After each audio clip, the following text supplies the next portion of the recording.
So, with the Season of the Deep's launch, we got ourselves a new hand cannon, Targeted Redaction.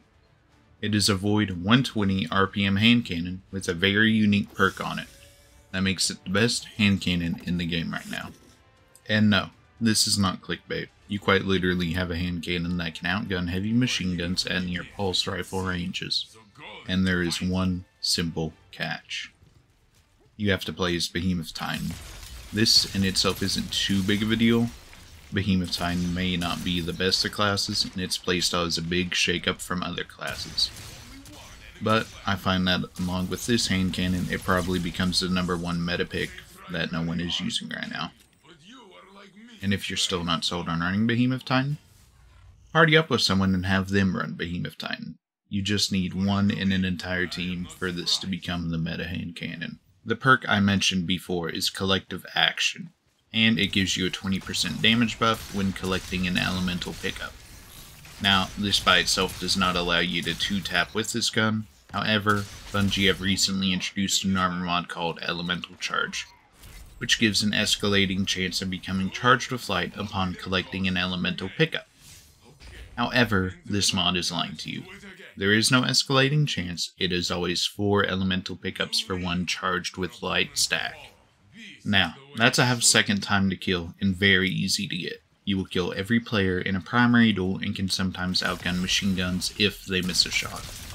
But this gun also has some ludicrous range and perks for what it does. With full bore, accurized rounds, and a ranged masterwork, you will hit 2 taps at just under 38.5 meters. If you feel that this leaves you with less stability than desired, you may want to put on small bore, which will reduce the range by about a meter or so, but will increase the stability by 17 points. To top this off, it can roll Shot Swap in the 3rd column, which after a kill gives you 100 handling when swapping to and from the hand cannon. However, it is only 1 swap per kill. As previously mentioned, you want to run Collective Action in the 4th column, and for its origin trait, Unsatiated Hunger, gives you bonus handling, reload, and stability when you have no abilities charged. This lingers for a second or two after gaining back an ability and is quite noticeable. No exact numbers are out right now, but I believe it gives you somewhere around 20 to 30 points in each stat upon activation. In addition to this, use the Backup Mag mod to increase your shot count from 8 to 11. Now for the rest of your loadout, I recommend a kinetic slot shotgun, as Targeted Redaction leaves a lot to be desired at close range. In addition to this, Behemoth is perfect for blocking off enemy paths and forcing them into close range engagements.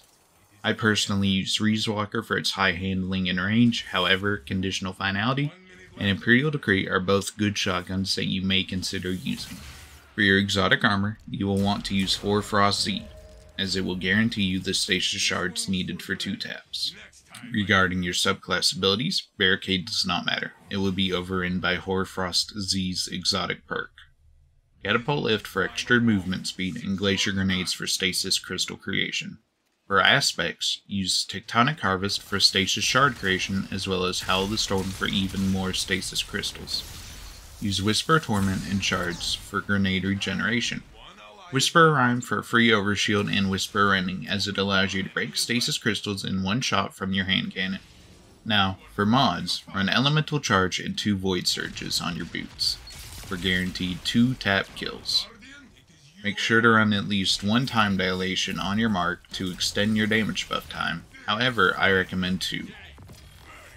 Now, that's just essential mods you have to run, but for my personal recommendations, I suggest you run enough recovery mods to make your base recovery 100 for faster health regen, and invest the rest in the base discipline for extra grenade regeneration, as well as a void targeting mod and a void unflinching mod for your helmet and chest armor, to increase the effectiveness of your hand cannon.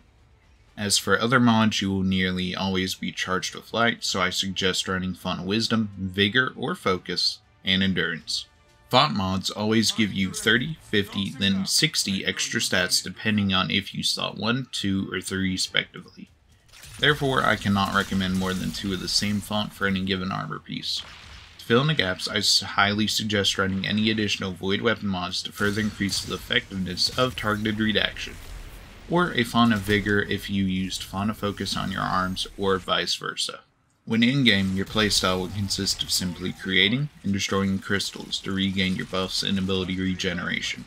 You will generally want to use your melee, then grenade for creating crystals, and cycling between the two throughout for constant ability uptime. Use your barricade when you run out of both abilities or just need some cover. Additionally, do not forget to use your grenade and other abilities to block off enemies in their lines of sight to create encounters where you can easily have one-on-one fights.